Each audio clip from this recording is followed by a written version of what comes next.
పశ్చిమాసియాలో శాంతి కపోతాలు ఎగరబోతున్నాయా? గాజాపై యుద్ధం విరమించేందుకు ఇజ్రాయెల్ అంగీకరించినట్లేనా? ప్రపంచమంతా ఆసక్తిగా ఎదురు చూస్తున్నది ఈ వార్తల కోసమే.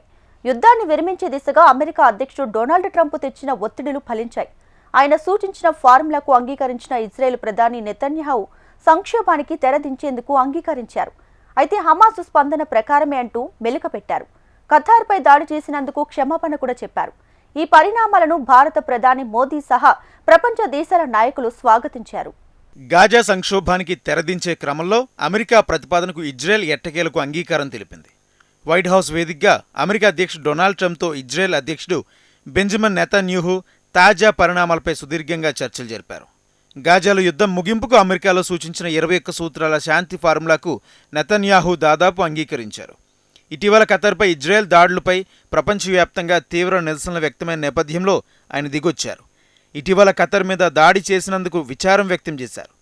అమెరికా అధ్యక్షుడు ఒత్తిడి మేరకు నెతన్యాహు అక్కడి నుంచి ఖతార్ ప్రధాని Abdul Rahman bin Jassim Al దానీకి ఫోన్ చేసి క్షమాపణలు చెప్పారు. భవిష్యత్తులో మరోసారి ఇలాంటి దాడులు పునరావృతం కాకుండా చర్యలు తీసుకుంటామని పేర్కొన్నారు. అనంతరం ఇద్దరు నాయకులు మీడియా ముందుకొచ్చి కీలక ప్రకటన చేశారు. ఇజ్రాయెల్ హమాస్ మధ్య యుద్ధానికి త్వరగా తెరపడాలన్నదే తన ఉద్దేశమని వివరించారు అమెరికా అధ్యక్షుడు. గాజాలో అస్థిరతకు చరమగీతం పాడేసి శాంతిని నెలకొల్పే దిశగా నెతన్యాహుతో ఒప్పందానికి దరిదాపుల్లోకి వచ్చామని అన్నారు. గాజాను ఇజ్రాయెల్ ఆక్రమించబోదని తేల్చెప్పారు ట్రంప్. ఈ ప్రణాళికకు అంగీకారం తెలియజేసేందుకు నెతన్యాహుకు ట్రంప్ కృతజ్ఞతలు తెలిపారు. గాజాలో శాంతి సాధన విషయంలో ఇదొక చారిత్రాత్మక దినమని వ్యాఖ్యానించారు. పశ్చిమాసియాలో శాశ్వత శాంతికి అడుగు ముందుకు పడలేనట్లన్నారు. తాను ప్రతిపాదించిన శాంతి ఒప్పందాన్ని హమాస్తో పాటు ఇతర భాగస్వామి పక్షాలు సైతం ఆమోదిస్తాయని ట్రంప్ ఆశాభావం వ్యక్తం చేశారు. ఒకవేళ ఆమోదం లభిస్తే గాజాలో తక్షణమే యుద్ధానికి తెరపడుతుందని తేల్చెప్పారు Trump. I also want to thank Prime Minister Netanyahu for agreeing to the plan and for trusting that if we work together we can bring an end to the death and destruction that we've seen for so many years, decades, even centuries, and begin a new chapter of security, peace and prosperity for the entire region.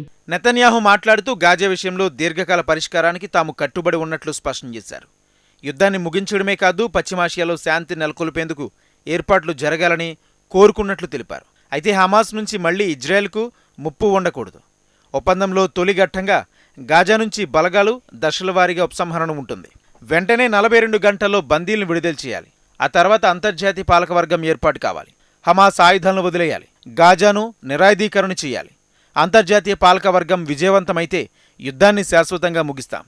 Hamas నిరాయుధీకరణకు అనుగుణంగా Israel Gaza నుంచి వైదొలుగుతోంది. కానీ భవిష్యత్ భద్రత దృష్ట్యా చుట్టుపక్కల మోహరించి ఉంటామని Netanyahu వివరించారు.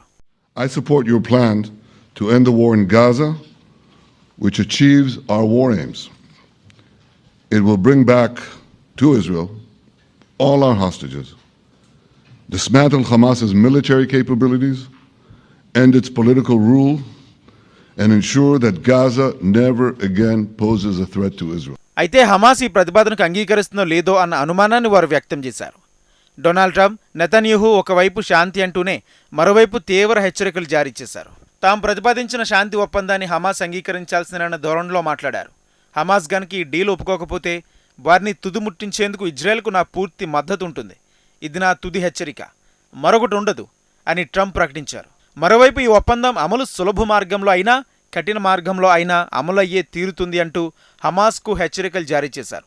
ఈ ప్రణాళికను హమాస్ అంగీకరించాల్సిందేనని, అలా జరగని పక్షంలో ఆ ఉగ్ర సంస్థను అంతం చేసి తీరుతామని హెచ్చరించారు. Israel would have my full backing to finish the job of destroying the threat of Hamas, but I hope that we're going to have a deal for peace, and if Hamas rejects the deal, which is always possible, they're the only one left. Everyone else has accepted it, but I have a feeling that we're going to have a positive answer. Netanyahu ప్రకటించిన శాంతి ఒప్పందానికి Saudi Arabia, Egypt సహా ముస్లిం దేశాలు హర్షం వ్యక్తం చేశాయి. Europe దేశాధినేతలు Macron, Starmer ఈ ప్రణాళికకు మద్దతు ప్రకటించారు. మరోవైపు పశ్చిమాసియాలో శాంతి దిశగా కుదిరిన ప్రతిపాదనను భారత ప్రధాని మోడీ స్వాగతించారు. అమెరికా అధ్యక్షుడు ప్రణాళిక దీర్ఘకాలిక శాంతికి మార్గమని పేర్కొన్నారు. ఈ మేరకు ఆయన ఎక్స్లో పోస్ట్ పెట్టారు. గాజాలో యుద్ధం ముగించేందుకు అమెరికా అధ్యక్షుడు డొనాల్డ్ ట్రంప్ చేసిన సమగ్ర ప్రణాళికను స్వాగతిస్తున్నాం. ఇది పాలస్తీనా, ఇజ్రాయెల్ ప్రజలతో పాటు పశ్చిమాసియా ప్రాంతానికి దీర్ఘకాలిక స్థిరమైన శాంతి భద్రతకు మార్గమవుతుంది. యుద్ధం ముగించి శాంతి నెలకొల్పే ఈ ప్రయత్నానికి అందరూ మద్దతిస్తారని ఆశిస్తున్నా అని మోడీ రాసుకొచ్చారు.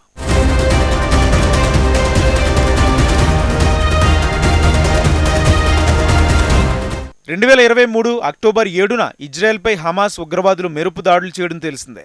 దీనికి ప్రతీకారంగా హమాస్ను సమూలంగా నిర్మూలించడమే లక్ష్యంగా ఇజ్రాయెల్ భారీ దాడులు చేసింది. ఈ యుద్ధంలో దాదాపు 66,000 మంది పాలస్తీనా వాసులు మరణించారు. 168,000 మంది గాయపడ్డారు. మృతులో దాదాపు సగం మంది బాలికలు, చిన్నారులేనని అంచనా. గాజా నగరాన్ని పూర్తిగా ఆక్రమించేందుకు భారీగా సైన్యాన్ని రంగంలోకి దించిన ఇజ్రాయెల్ వెంటనే అక్కడి నుంచి ఖాళీ చేయాలంటూ ప్రజలకు హెచ్చరికలు కొనసాగిస్తుంది. దీంతో ఇప్పటివరకు 3 లక్షల మందికి పైగా నగరాన్ని విడిచి వెళ్లిపోగా తాము ఎక్కడికి వెళ్లలేమంటూ మరో 7 లక్షల మంది భవనాలు, శిథిలాలు, టెంటల్లోనే ఉండిపోయారు. గాజా జనాభాలో దాదాపు 90% మంది నిరాశ్రయులుగా మారారు. పెద్ద ఎత్తున విధ్వంసం, మానవతా సంక్షోభం, కరువుతో పరిస్థితులు మరింత దుర్భరంగా మారాయి. దీంతో ప్రపంచ దేశాలన్నీ ఇజ్రాయెల్ తీరును తప్పుబట్టాయి.